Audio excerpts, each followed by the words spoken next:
Alhamdulillahi ala ihsanih wa syukru lahu ala taufiqihi wa amtinanih wa asyhadu an la ilaha illallah wahdahu la syarika lahu ta'ziman li sya'nih wa asyhadu anna Muhammadan abduhu wa rasuluhu da'a ila ridwanih. Allahumma salli alaihi wa ala alihi wa ashabihi wa ikhwanih.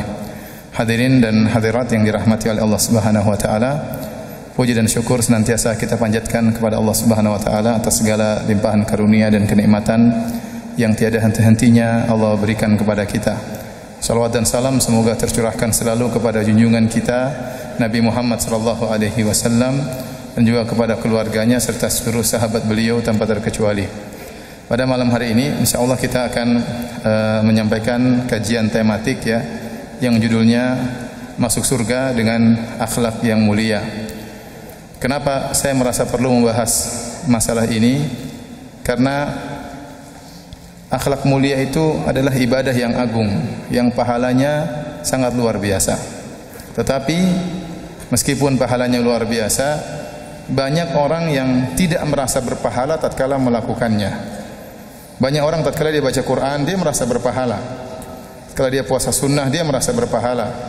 Tetapi tatkala dia senyum sama orang lain, tatkala dia rahmah sama istrinya, tatkala dia sayang sama anaknya, perasaan berpahala itu terkadang tidak hadir. Ya, jadi seakan-akan akhlak mulia itu bukan suatu ibadah, padahal dia adalah ibadah yang sangat mulia. Bahkan boleh kalau saya katakan kita harus cerdas ya. Kita tahu bahwasanya umur kita terbatas, kemampuan kita beramal saleh juga terbatas, maka kita harus memilah dan memilih amal soleh yang pahalanya besar. Mengingat umur kita terbatas dan kemampuan kita terbatas. Dan di antara amal soleh yang pahalanya sangat besar adalah akhlak yang mulia. Adapun dalil-dalil tentang yang menunjukkan bahwasanya akhlak mulia adalah ibadah yang sangat agung tentu sangat banyak sekali. Ya, dalam Al-Qur'an maupun dalam hadis-hadis Nabi sallallahu alaihi wasallam. Dalam hadis Nabi sallallahu alaihi wasallam contohnya Rasulullah SAW bersabda, "Innama bu'istu liutammima makarimal akhlak." Sungguhnya aku ini hanyalah diutus untuk menyempurnakan akhlak yang mulia. Dan kalimat innama, hanyalah aku ini dalam bahasa Arab, innama tufidul hasar, memberi pembatasan. Jadi kalau kita artikan secara bahasa Indonesia, sungguhnya aku ini hanyalah diutus untuk menyempurnakan akhlak yang mulia ya. Nabi diutus untuk yang lainnya, tetapi ini menunjukkan konsentrasi Nabi terhadap akhlak mulia sangat besar. Karena beliau berkata, "Innama bu'istu liutammima makarimal akhlak." Sungguhnya aku ini diutus tidak lain kecuali hanyalah untuk menyempurnakan akhlak yang mulia, ya. Dan ini benar, makanya kalau kita buka hadis-hadis Nabi SAW yang berkaitan dengan adab sangat banyak. Contoh sederhana kitab Riyadhus Shalihin. Riyadhus Shalihin isinya hadis-hadis tentang akhlak, tentang adab ya. Sangat banyak. Dalam Al-Qur'an juga kita perhatikan ayat-ayat tentang adab, tentang akhlak sangat banyak. Berbakti kepada orang tua, berbuat baik kepada karib kerabat, banyak dalam banyak ayat terhadap fakir miskin, terhadap tetangga, bahkan tetangga jauh, tetangga dekat. Allah perinci, wa qulu linasi husna, ucapkanlah perkataan yang baik kepada manusia, sampai Allah perintahkan ucapkanlah kata yang baik. Sampai Allah mengatakan wa qul li ibadi yaqulu allati hiya ahsan inna syaitana yanzagu bainahum minasyaitana kana lil insani aduwwan mubina. Katakanlah kepada hamba-hambaku untuk mengucapkan kalimat yang terbaik. Allah tidak mengatakan yaqulu allati hiya ya hasan atau hiya husna, tapi kata Allah billati hiya ahsan. Ucapkanlah kalimat yang terbaik, bukan kalimat yang baik kata Allah, tapi kalimat yang terbaik. Ini dalil kita disuruh milih tatkala berbicara sesama saudara, apalagi sama orang tua, sesama ya kerabat, kepada istri, kepada anak-anak, berusaha mencari kalimat yang terbaik. Demikian juga kepada teman-teman. Ini berkaitan semua dengan akhlak. Demikian juga dalam surat misalnya dalam surat Al-Hujurat banyak ayat-ayat berkaitan tentang akhlak. Tidak boleh suudzon, tidak boleh misalnya mencela satu dengan yang lainnya, tidak boleh berbuat ghibah. Ini semua dalam Al-Qur'an. Ya. Jadi perhatian Nabi terhadap akhlak sangat besar. Di antara dalil yang menunjukkan akhlak mulia adalah ibadah yang agung, Rasulullah SAW bersabda, "Akmalul mu'minina imanan ahsanuhum khuluqa." Sebaik-baik, sesempurna imannya seseorang adalah Orang-orang mukmin yang imannya paling sempurna adalah yang paling baik akhlaknya. Ini nas dalam hal ini, nas yang sangat tegas bahwasanya Anda kalau ingin mengukur barometer iman seseorang, ukurlah akhlaknya. Ukurlah akhlaknya. Kalau dia berakhlak mulia berarti dia imannya terbaik. Imannya terbaik. Ya. Bahkan dalam hadis yang lain kata Nabi sallallahu alaihi wasallam, "Aqrabukum minni majlisan yaumal qiyamah ahasinukum akhlaqa." Orang yang paling dekat denganku pada hari kiamat kelak kata Nabi adalah yang terbaik akhlaknya. Ini dalil orang yang akhlaknya semakin tinggi, semakin baik, dia semakin tinggi surganya, semakin dekat dengan Nabi sallallahu alaihi wasallam. Karena Nabi mengatakan aqrabukum minni majlisan, yang paling dekat denganku pada hari kiamat adalah yang paling baik akhlaknya. Kemudian kelanjutannya kata Nabi sallallahu alaihi wasallam, al-muwatti'una aknafan alladzina ya'lafun wa yu'lafun, yaitu orang-orang yang merenggangkan tangan mereka, yang mereka mudah bergaul dan mudah juga untuk diajak bergaul. Contoh lagi Rasulullah SAW bersabda, ya, di mana keterbaikan di sisi Allah diraih dengan akhlak yang mulia. Kata Nabi SAW, khairukum khairukum li ahlihi wa ana khairukum li ahli. Sebaik-baik kalian, yaitu di sisi Allah, adalah yang terbaik bagi istrinya dan aku adalah suami yang terbaik. Nah ini keterbaikan bisa kita raih dengan apa? Dengan menjadi terbaik bagi istri kita. Ini berkaitan juga dengan akhlak. Kata Nabi SAW, khairul ashabi indallah khairuhum li sahibihi. Sebaik-baik sahabat di sisi Allah adalah orang yang paling terbaik bagi sahabatnya. Khairul jirani indallah, ya, khairuhum li jarihi. Sebaik-baik tetangga di sisi Allah adalah yang terbaik bagi tetangganya. Keterbaikan. Khairul muslimin man salimal muslimuna min lisani wa yadihi. Sebaik-baik orang Islam adalah orang yang kaum muslimin selamat dari gangguan lisannya dan gangguan tangannya. Keterbaikan. Kata Nabi SAW, khairukum anfa'ukum linnas. Sebaik-baik kalian adalah yang paling bermanfaat bagi manusia. Keterbaikan lagi. Ini banyak keterbaikan yang terbaik di sisi Allah adalah yang berakhlak mulia.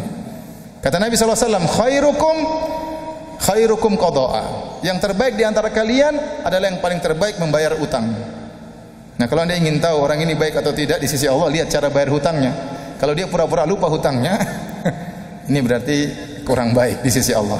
Apalagi nomor HP-nya dia ganti. Nah, ini sudah.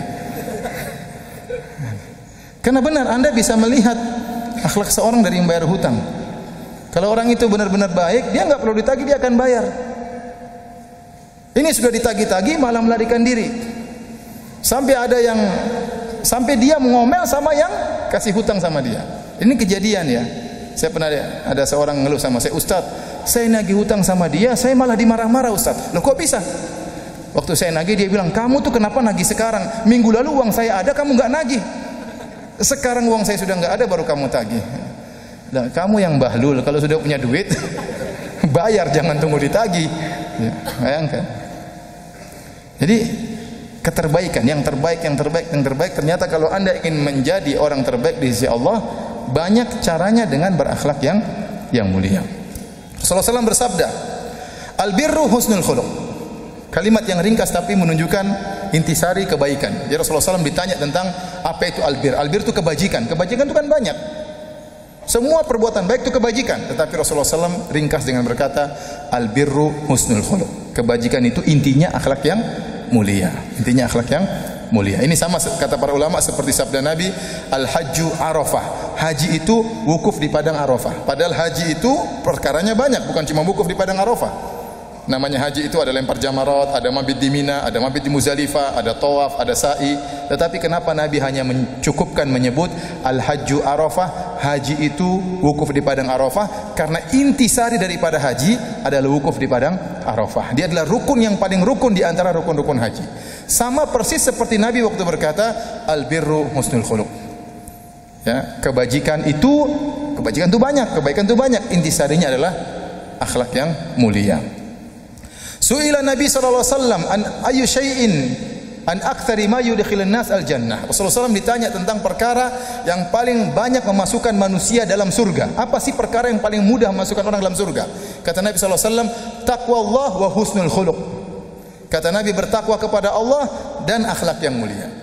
Padahal kita tahu akhlak yang mulia itu bagian daripada takwa, tetapi Nabi mengkhususkan penyebutannya. Kata Nabi, yang paling banyak memasukkan orang dalam surga adalah bertakwa kepada Allah dan husnul khuluq, akhlak yang mulia.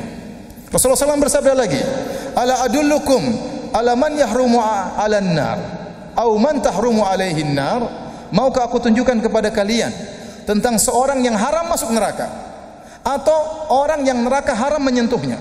Rasulullah SAW sampai mengulangi dengan dua model pembicaraan, padahal sama saja. Kata para ulama, ini untuk menekankan. Kata Nabi, maukah aku kabarkan kepada kalian tentang orang yang haram masuk neraka dan neraka haram menyentuhnya? Sama saja kan? Kalau nggak bisa masuk neraka, ya neraka nggak akan menyentuhnya. Sama sebenarnya, cuma Nabi menggunakan dengan dua ibarat dalam rangka untuk menekankan. Kata para sahabat, tentu siapa orang itu ya Rasulullah? Betapa beruntung orang tersebut. Dia haram masuk neraka dan neraka haram menyentuhnya. Kata Nabi SAW, kullu qaribin hayyinin sahlin layyin.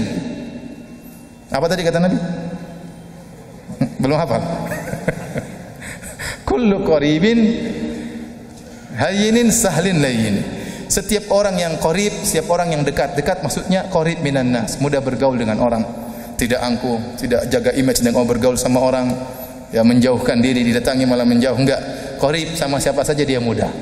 Mudah senyum sama siapa saja. Ini menunjukkan dia tidak sombong, sehingga dia mudah dengan siapa saja. Kemudian apa? Layyin, layyin sama. Layyin itu lembut, hayyin mudah. Mudah itu mudah membantu orang lain, ringan tangan. Sahal, sahal juga sama. Ini maknanya mirip-mirip. Lembut, dekat, mudah, ringan. Itu maknanya kalau secara bahasa. Intinya ini semua berkaitan dengan akhlak. Disebutkan sahlun. Apa maksudnya sahlun? Yaitu dia mudah, mudah dalam fi qada'i hawaijin nas, mudah dalam membantu orang lain. Kalau orang minta tolong sama dia mudah bantu dengan hartanya, dengan idenya, dengan tenaganya, dengan pikirannya, mudah. Orang ini mustahil neraka menyentuhnya. Nabi bilang dia enggak mungkin disentuh oleh neraka. Kenapa? Akhlaknya mulia. Makanya Rasulullah SAW bersabda tentang orang-orang yang mudah. Kata Nabi SAW, rahimallahu mra'an samhan idza ishtara, samhan idza ba'a, samhan idza iqtada. Kata Nabi SAW, semoga Allah merahmati seorang yang mudah tatkala menjual, mudah tatkala membeli, dan mudah tatkala menagih hutang. Maksudnya gimana? Dia mudah orangnya. Kalau jual barang, orang tawar ya dijual mudah. Berapa harganya? 100 juta. 80 ya? Ya udah ambil aja. Ya mudah. Cuma kurang 20 juta enggak jadi masalah. Yang penting dia sudah untung. Ada orang berapa? 100 juta. 99, enggak 1 rupiah pun enggak akan saya turunkan. Kamu enggak mau ya sudah. Wah, ini namanya susah kalau menjual. Ini tidak disukai oleh Nabi sallallahu alaihi wasallam. Yang Nabi suka adalah yang apa? Samhan idza ba'a. Mudah untuk menjual. Mudah untuk menjual. Selama dia dapat untungnya dijual, enggak apa, rezeki nanti datang dari yang lain. Kenapa harus untung harus banyak-banyak? Yang penting udah untung selesai sudah. Ini disukai oleh Nabi SAW. Ini yang orang seperti ini yang haram neraka menyentuhnya. Saman idza ishtara. Orang yang juga mudah tatkala membeli. Ada orang jual barang, berapa harganya? 100 juta. Jadi tawarnya masuk akal, 95 ya. Iya ya silakan. Mudah, 95 turun dikit dong. 95 ya, iya sudah saya beli. Mudah. Ada orang enggak, berapa harganya? 10.000, 3.000 ya. Subhanallah. Istri saya cerita, dia pernah keluar sama seorang akhwat pakai cadar, kemudian nawar barang belanja. Berapa harganya? 10.000, 3.000. Istri saya malu, mau pergi dia. Tawar 3.000, 10.000 jadi apa? 3.000. Akhirnya penjualnya marah-marah. Mbak, kalau nggak mau beli nggak usah tawar mbak, katanya. 10.000 ditawar 3.000, yang masuk akal dong mbak kalau nawar. Jadi ada orang seperti itu ya, dan ada orang bangga seperti itu. Tenang, saya yang tawar, tenang, kamu tunggu saja. Nanti ditawar sama dia, berapa? 10.000. 3.000 ya? Enggak. Ya lah 3.000 lah. Enggak 3.000. Enggak kok. Enggak mau pergi dia. Akhirnya orangnya kasih, ini ambil dah. 3.000 enggak, gratis ambil aja. Jadi ini enggak benar juga. Padahal kita tahu jual beli itu antara radin minkum, di antara keridhaan, harus ada ridho antara pembeli dan penjual. Bisa jadi penjual jual dengan terpaksa, itu enggak boleh. Dan tidak boleh juga pembeli membeli dengan apa? Terpaksa. Ya. Kemudian kata Nabi SAW, samhan idza iqtada. Demikian juga orang yang mudah tatkala dia menagih hutang. Nagih hutang, orang belum bisa bayar, dia tahu orang ini sudah berusaha. Ya udah dia ringankan, nantilah. Enggak apa-apa. Yang penting dia tahu dia berusaha. Beda kalau orang kepala batu, kemudian bohong, itu lain cerita. Tapi dia tahu orang ini sudah berusaha, sudah bekerja, namun tidak mampu. Ya dia bilang enggak apa, lain kali dibayar. Atau dia bilang bayar separuh saja. Ini orang yang dirahmati oleh Allah Subhanahu wa taala. Inilah orang-orang yang berakhlak mulia yang diharamkan neraka bagi mereka. Taib. Hadis yang lain. Kata Nabi sallallahu alaihi wasallam dalam hadisnya, kata Nabi sallallahu alaihi wasallam, "Laisa syai'un athqalu fi mizanil mu'min yaumal qiyamah min husnil khuluq." Tidak ada satu amalan yang paling berat di timbangan seorang pada hari kiamat seperti akhlak yang mulia. Ini dalil bahwasanya, kata Nabi, tidak ada sesuatu yang paling berat pada hari kiamat seperti akhlak yang mulia. Ini dalil bahwasanya tidak semua amal soleh timbangannya sama, beda-beda. Ya. Amal soleh ini ada timbangannya, amal soleh timbangannya. Di antara amal soleh yang timbangannya sangat berat adalah akhlak yang mulia. Adalah akhlak yang mulia. Maka saya katakan tadi, Anda harus cerdas. Umur Anda terbatas, kemampuan Anda beramal terbatas, ada ibadah yang pahalanya besar, di antaranya akhlak yang mulia. Bukankah Rasulullah SAW mengatakan tidak ada akhlak mulia yang disepelekan oleh Nabi? Enggak ada yang disepelekan. Makanya Nabi mengatakan, la tahqiranna minal ma'rufi syai'an walau an talqa bi akhika biwajhin talaq. Jangan kalian meremehkan kebaikan sedikit pun meskipun hanya senyum tatkala ketemu dengan saudara. Ini akhlak yang mulia, tapi tidak disepelekan oleh Nabi. Tidak disepelekan oleh Nabi sallallahu alaihi wasallam. Kemudian Nabi sallallahu alaihi wasallam juga dalam hadisnya berkata, ya, rubba rajulin yudriku bihusni khuluqihi darajat as-sawam al-qawwam, atau kama qala Nabi sallallahu alaihi wasallam. Kata Rasulullah sallallahu alaihi wasallam, betapa banyak lelaki yang dengan akhlak yang mulia dia mencapai derajat orang yang senantiasa puasa sunnah dan senantiasa salat malam. Jadi orang ini dia tidak puasa sunnah, puasanya Ramadan saja. Dia juga tidak salat malam, salatnya 5 waktu saja. Tetapi dia punya akhlak yang mulia. Murah senyum, suka membantu orang, tidak menyakiti hati orang lain, tidak dengki sama orang, tidak dendam sama orang lain, mudah maafkan orang lain. Dengan akhlak yang mulia tersebut, dia meraih orang yang senantiasa puasa sunnah dan senantiasa salat malam. Ya. Luar biasa. Ini dalil bahwasanya akhlak yang mulia itu adalah ibadah. Dari sini Syekh Abdurrahman bin Nasir As-Sa'di rahimahullahu taala, yaitu gurunya Syekh Muhammad bin Shalih Al-Utsaimin yang punya tafsir As-Sa'di, Taisir Karimur Rahman. Beliau punya risalah cuma 6 halaman, judulnya Husnul Khuluq, akhlak yang mulia. Di awal dari risalah tersebut beliau berkata, fahiya ibadatun fahuwa bidzatihi ibadatun azimah. Sungguhnya akhlak yang mulia itu secara zatnya merupakan ibadah yang agung. Akhlak mulia itu ibadah yang agung. Kemudian kata beliau, wa hiya tatanawalu minal abdi waqtan tawilan min zamanil abdi waqtan tawilan, dan dia mengambil waktu yang banyak dari seorang hamba. Fahuwa fi rahatin wa na'imin, dan sang hamba dalam kondisi tentram, dalam kondisi bahagia, ma'a husulil ajril azim, sambil dia meraih pahala yang besar. Ini kalimat yang indah dari Syekh Abdurrahman bin Nasir As-Sa'di, kita ingin jelaskan. Pertama dia berkata, fahuwa fi dzatihi ibadatun azimah. Sungguhnya akhlak yang mulia itu secara zatnya merupakan ibadah yang agung. Tadi saya katakan, Anda senyum itu ibadah. Anda senyum sama istri ibadah. Anda pijit-pijit istri itu apa? Ibadah. Anda sendul itu bukan ibadah. Anda ulas kepalanya itu ibadah, ya. Paham ya? Jadi saya katakan tadi, banyak orang kalau dia buka Quran dia merasa dapat pahala, benar. Tapi waktu dia pijit-pijit istri, dia tidak merasa ibadah. Dia tidak merasa ibadah, ya. Tatkala dia salam sama, misalnya ada tukang sapu, dia salami, assalamualaikum Pak, dia tidak merasa ibadah. Kapan dia merasa ibadah? Kalau dia berzikir subhanallah, alhamdulillah, Allahu akbar. Semuanya ibadah, tapi ini juga ibadah. Bukan Anda salat saja ibadah, bukan Anda baca Quran saja ibadah, bukan Anda puasa sunnah juga ibadah. Anda berbuat baik sama orang tua, telepon orang tua, ya, ramah sama orang tua, kasih hadiah sama orang tua, sama istri, sama anak, sama tetangga, ya, beri kue sama tetangga, itu ibadah. Bahkan ibadah yang agung, kata Syekh Abdurrahman bin Nasir As-Sa'di. Kemudian kata beliau, wa hiya tatanawalu min zamanil abdi waqtan tawilan, dan dia mengambil waktu hamba, seorang hamba dengan waktu yang banyak. Jadi akhlak mulia ini, kalau Anda sudah tertempa sehingga menjadi orang yang berakhlak mulia, berarti Anda itu pahalanya, argonya jalan terus. Kenapa? Karena hampir banyak waktu Anda isinya interaksi dengan orang. Contoh, hampir waktu Anda kebanyakan interaksi dengan orang. Anda interaksi dengan Allah, artinya ibadah mahdhah cuma sebentar. Paling salat 5 waktu, itu mungkin zikir pagi petang, Anda berinteraksi dengan Allah secara ibadah, ya. Tapi sisa waktunya Anda di rumah berinteraksi dengan istri dan anak-anak. Ini butuh akhlak yang mulia. Kalau Anda berakhlak mulia sama istri, berakhlak mulia sama anak-anak, berakhlak mulia sama supir, sama pembantu, argo pahala jalan terus. Anda pergi ke kantor, ketemu dengan bos, ketemu dengan teman, harus punya akhlak yang mulia. Ketemu dengan anak buah, kalau Anda berakhlak mulia, sudah tertempa menjadi orang berakhlak mulia, berarti kan argo jalan terus, argo pahala. Anda pergi ke masjid, ketemu dengan teman-teman, salam dengan teman-teman, gimana kabarnya, pahala jalan terus. Makanya kalau orang sudah menempa dirinya sampai dia menjadi seorang yang dicap, distempel oleh Allah sebagai orang yang berakhlak mulia, maka pahalanya jalan terus. Karena waktunya kebanyakannya adalah interaksi dengan orang lain. Ini rahasia perkataan dari Syekh Abdurrahman bin Nasir As-Sa'di, kata beliau, wa hiya tatanawalu min zamanil abdi waqtan tawilan. Dia mengambil waktu yang banyak dari seorang hamba. Kemudian kata beliau, ma'a wa huwa fi rahatin wa naim. Dan dia dalam kondisi tentram dan bahagia. Dan benar, orang yang berakhlak mulia itu orang paling bahagia. Kenapa? Dia murah senyum.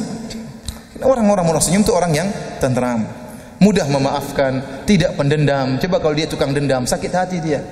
Kalau dia cepat tersinggung, kalau dia cepat marah-marah, hidupnya enggak tentram. Lihat sedikit tersinggung, lihat sedikit suudzon. Orang ini hidupnya enggak enak. Suka suudzon, suka ngomel, suka dendam, ya. Suka apa lagi? Suka hasad. Apa enak hidup orang seperti ini? Meskipun dia punya rumah mewah, ya. Tapi dia kalau suka hasad, apa enaknya hidupnya? Enggak enak. Meskipun istrinya sudah cantik, ya, tetap aja hasad sama orang. Apalagi istrinya jelek, rumahnya sempit lagi. Tukang hasad lagi menderita.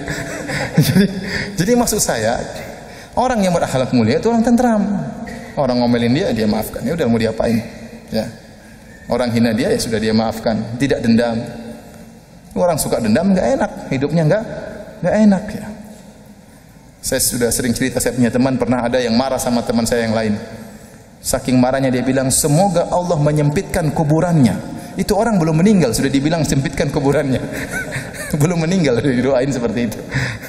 Jadi orang yang akhlak mulia itu orang yang tentram dan tenang. Kemudian kata Syekh Abdurrahman bin Nasir As-Sa'di, ma'a husulil ajril azim. Selain dia hidup tentram, hidup tenang, dia juga meraih pahala yang besar sebagaimana telah kita jelaskan dalil-dalilnya. Kalau begitu, kenapa kita tidak melatih diri untuk berakhlak mulia? Kenapa kita tidak berlatih diri untuk berakhlak mulia? Terlebih lagi kata Nabi SAW, ana zaimun bi baitin fi a'lal jannah liman hassana khuluquhu. Aku menjamin istana di bagian atas surga bagi orang yang memperindah akhlaknya. Bagi orang yang memperindah akhlaknya. Berarti akhlak itu bisa diraih. Akhlak yang indah itu bisa diraih oleh seorang hamba kalau dia berusaha. Nabi bersabda, man yatasabbar yusabbirullah. Barang siapa yang berusaha bersabar, Allah akan jadikan dia penyabar. Berarti akhlak mulia itu bisa diraih. Bisa diraih. Jangan seorang pasrah, waduh Ustaz saya orangnya temperamental, suka marah-marah, kayaknya enggak bisa berubah. Siapa bilang enggak bisa berubah? Bisa berubah. Bisa berubah. Akhlak yang buruk bisa menjadi akhlak yang mulia. Kalau orang akhlak buruk tidak bisa berubah menjadi akhlak mulia, buat apa datang dalil-dalil tentang akhlak yang mulia? Percuma saja kalau begitu.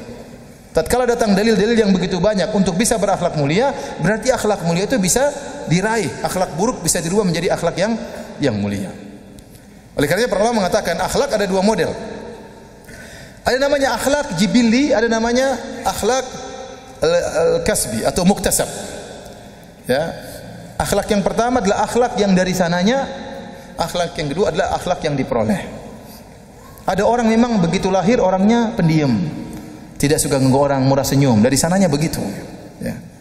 Ada orang lahirkan tidak pernah marah-marah, enggak pernah ngomel. Sebelum ngaji maupun sudah ngaji sama saja, ya.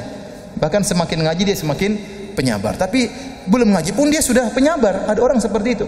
Ada orang memang murah, tangan dari dulu murah membantu orang. Sebelum dia ngaji, waktu dia masih bajingan juga dia suka bantu orang. Apalagi setelah dia ngaji. Jadi dari sananya sudah begitu. Ya. Ada orang sebaliknya, asalnya sejak lahir sudah pelit. Sejak lahir sudah apa? Pelit. Kenapa pelit? Bapaknya pelit, ibunya pelit, sejak kecil dia sudah tertimpa jadi orang yang pelit. Dan itu pengaruh ya, ikhwan. Kalau antum pelit, istri antum pelit, anak antum lebih pelit. Benar. Saya pernah ke anak saya cerita, Abi, itu anak itu pelit sekali. Saya tahu bapaknya juga pelit. Cuma saya nggak bilang, saya diam-diam aja. Oh ya, dalam hati saya sudah tahu. Jangan heran dia pelit, bapaknya juga pelit. Jadi ada anak yang lahir memang pelit, dari sananya pelit. Ada orang memang temperamental, suka marah-marah, mungkin hidupnya di tengah hutan atau di pinggir lautan, suka ngomel-ngomel, biasa kehidupannya. Nah, sekarang dia berusaha. Jadi dari pelit berusaha, akhirnya jadi dermawan. Itu bisa. Dia berjuang, berat sekali mengeluarkan uang 10.000, tapi dia paksa akhirnya bisa 10.000. Ya, besok lagi keluar lagi 100.000 paksa. Nggak mau paksa ya, pokoknya gitu. Ya. Akhirnya lama-lama dia jadi tidak pelit. Ada orang suka temperamental, marah-marah. Dia latih diri, mau marah dia tahan. Ngapain saya marah-marah? Mau marah lagi dia tahan lagi. Ya. Sampai akhirnya jadi orang yang penyabar. Taib, saya tanya sama antum. Mana yang lebih mulia di antara dua orang ini? Yang penyabar dari sananya atau penyabar yang berusaha jadi penyabar? Coba saya tanya lagi ya. Mana yang lebih baik? Yang penyabar dari sananya atau yang akhirnya berusaha jadi penyabar? Yang bilang dari sananya angkat tangan. Enggak ada. Enggak usah malu-malu. Meskipun sendiri belum tentu salah. Bisa jadi juga sesat. Coba yang bilang dari sananya penyabar lebih baik angkat tangan. 1, 2, alhamdulillah 3. Yang bilang penyabar berusaha lebih baik angkat tangan. Baik. Yang benar yang mana? Yang benar ditinjau dari tinjauan yang berbeda. Kalau ditinjau dari usaha, maka ini yang berusaha pahalanya lebih besar karena dia ada pahala apa? Usaha. Tapi kalau ditinjau dari zat akhlaknya, maka lebih baik yang dari sananya. Kenapa? Kalau yang berusaha ini kadang-kadang goyang kembali lagi. Iya benar. Kadang-kadang saya juga dulu bajingan. Tiba-tiba dia ngamuk, dia bilang saya juga dulu bajingannya. Oleh karenanya pertama mengatakan yang lebih kokoh yang dari sananya. Ini pemberian Allah, anugerah. Tiba-tiba ada orang diberikan seperti itu dari sananya. Secara kokoh lebih kokoh akhlak yang dari sananya. Tapi orang yang berusaha dia dapat pahala dari sisi lain, itu pahala berusaha menjadi orang yang baik. Ya. Dan ini terbukti ada orang-orang yang dahulunya pemarah kemudian bisa berubah menjadi orang yang murah senyum, yang lembut, ya. Saya mengisi pengajian suatu daerah, kemudian kita diundang makan malam waktu itu atau makan siang, ya. Yang undang 2 bersaudara, kakak beradik. Subhanallah. Adiknya murah senyum. Gimana Ustaz? Semua jadi senyumin, baik. Begitu saya keluar, teman-teman bilang, Ustaz tahu si fulan tadi? Yang senyum-senyum tadi? Iya. Ustaz tahu itu. Itu dulu tukang marah-marah Ustaz. Loh kok bisa begitu? Saya juga nggak tahu Ustaz. Sekarang murah senyum. Sampai-sampai kalau dia beli barang sama saya, dia tawar senyum-senyum, saya langsung kasih. Saya nggak bisa nolak karena senyumannya. Subhanallah. Ini kenyataan. Jadi ada orang yang suka marah-marah bisa berubah. Berbeda dengan orang yang sombong dan angkuh. Mohon maaf, tolong maju agak merapat. Ada teman-teman yang dari belakang. Tolong masuk, maju. Teman-teman tolong maju. Tolong rapat. Ya. Di antara akhlak kata Allah Subhanahu wa taala, ya, idza qila lakum tafassahu fil majalisi fafsahu yafsahillahu lakum. Wahai orang beriman, jika dikatakan kepada kalian merapatlah, maka rapatkanlah. Baik, hadirin yang dirahmati Allah Subhanahu wa taala, kita sudah berbicara tadi tentang masalah akhlak yang mulia, tentang keutamaannya. Sekarang apakah definisi akhlak yang mulia? Apa sih akhlak yang mulia? Baik. Tidak ada dalil yang tegas tentang akhlak yang mulia, ya. Apa definisi akhlak yang mulia? Tetapi sebagian ulama berusaha mengambil intisari daripada akhlak yang mulia. Di antara mereka ada yang mengatakan akhlak yang mulia sebagaimana yang disebutkan dalam hadis Nabi SAW dalam Sahih Muslim. Kata Rasulullah SAW, "Wa man ahabba an yuzahzaha 'anil nar wa udkhilal jannata falta'tihi maniyatuhu wa huwa yu'minu billahi wal yawmil akhir wal ya'ti ila an-nasi alladhi yuhibbu an yu'ta ilaihi." Kata Nabi SAW dalam Sahih Muslim, barang siapa yang ingin diselamatkan dari neraka jahanam dan ingin dimasukkan dalam surga, maka hendaknya dia meninggal dalam kondisi beriman kepada Allah dan hari akhirat. Wal ya'ti ilan nas alladhi yuhibbu an yu'ta ilaihi, dan hendaknya dia bergaul kepada orang lain, bersikap kepada orang lain dengan sikap yang dia suka jika disikapi pada dirinya. Itulah sebagian ulama mengatakan inilah definisi akhlak yang mulia. Artinya apa? Anda berusaha bersikap sama orang lain yang kira-kira sikap itu Anda suka kalau dilakukan kepada diri Anda. Sederhana, Anda ingin tahu bagaimana berakhlak yang baik kepada orang tua. Anda bayangkan seandainya saya jadi orang tua bagaimana? Kalau saya jadi orang tua, saya ingin anak saya sering telepon saya. Saya ingin anak saya datang. Kalau datang bawa hadiah. Saya ingin anak saya seminggu sekali bawa cucu-cucu saya ketemu saya. Seperti itu. Ya. Kira-kira orang tua saya ini maunya gimana? Jadi kita berpikir bagaimana akhlak yang mulia. Nah, kalau saya jadi ibu saya jadi bapak saya, kira-kira yang disukai oleh bapak saya itu apa? Namanya orang tua mungkin malu untuk minta. Orang tua malu untuk minta. Ya. Kalau jadi orang tua mungkin malu untuk minta sama anak. Orang tua tuh kalau bisa memberikan, bukan minta. Kalau gitu nggak perlu saya tunggu dia minta. Saya mak ada perlu apa? Ada yang bisa saya bantu? Lihat apa keperluannya kita kasih. Itu namanya akhlak mulia sama orang tua. Kalau ingin tahu akhlak yang mulia sama suami bagaimana? Renungkan. Coba kalau saya jadi suami, kira-kira apa yang diinginkan oleh suami saya? Oh, suami saya inginnya nikah 4. Enggak ya, ibu-ibu, bercanda ya. Tapi bercanda saya enggak bohong ya, kenyataan. Baik, jadi kira-kira suami apa yang disukai oleh suami? Suami suka kalau dia pulang dari kantor, istrinya sambut, ya, bukakan kaos kakinya, cium tangannya, ya itu. Kira-kira seperti itu. Berarti kalau istri yang berakhlak mulia, suaminya datang disambut. Ya. Dia sudah berpenampilan rapi, sudah bersih, sudah harum. Nah, itu yang dicari oleh suami. Apa yang diingin kalau saya jadi suami? Kalau suami ingin mengajak ke tempat tidur, istrinya tidak nolak dengan berbagai macam dalil. Ya. Antum ketawa padahal banyak yang belum nikah ya. Baik. Jadi kira-kira seperti itulah. Jadi ingin tahu akhlak mulia. Sekarang berakhlak mulia bagi istri gimana? Ya, kalau saya jadi istri kira-kira gimana? Ingin suami saya perhatian sama saya, jangan ketemu di rumah WhatsAppan terus tidak perhatian sama saya. Ya, ajak seminggu sekali makan di luar misalnya. Ya. Terus belikan saya emas. Nah, itu suami yang baik, berakhlak mulia sama istri. Nah, kita pikir kira-kira istri saya sukanya apa? Istri sukanya baju. Ya sudah, kita antar beli baju, suruh milih, biar dia pilih sendiri ya. Istri perempuan sukanya begitu, ya. Perempuan sukanya begitu. Jadi sebelum kita bertindak, kira-kira akhlak yang mulia kira-kira seperti itu. Apa yang kalau saya jadi dia, apa yang sebaiknya saya inginkan. Ini definisi ini yang dipilih oleh Syekh Abdul Razak hafizahullah taala. Tatkala beliau menjelaskan tentang akhlak mulia, kata beliau, itulah akhlak yang mulia sebagaimana sabda Nabi, wal ya'ti ilan nas alladhi yuhibbu an yu'ta ilaihi. Engkau melakukan kepada orang lain dengan sikap yang kau suka kalau kau digitukan sama orang lain. Kalau Anda misalnya menjadi bos, sama bagaimana akhlak mulia sama supir? Ya kira-kira gimana? Apa Anda maki-maki dia? Apa Anda telepon dia kerja tidak mengenal waktu? Tentunya tidak. Seandainya saya jadi supir, kira-kira bagaimana? Ya. Nah, itu akhlak mulia terhadap supir dan kepada siapa saja. Taib. Definisi yang lain akhlak yang mulia, sebagian diriwayatkan oleh sebagian salaf. Kata mereka, akhlak mulia memiliki 3 rukun. Barang siapa yang terpenuhi 3 rukun dalam dirinya, maka dia memiliki akhlak yang mulia. Rukun yang pertama, talaqatul wajah, suka senyum. Yang kedua, badlun nada, suka membantu orang lain. Yang ketiga, kaful adha, tidak mengganggu orang lain. Murah senyum, suka bantu orang lain, kemudian tidak mengganggu orang lain.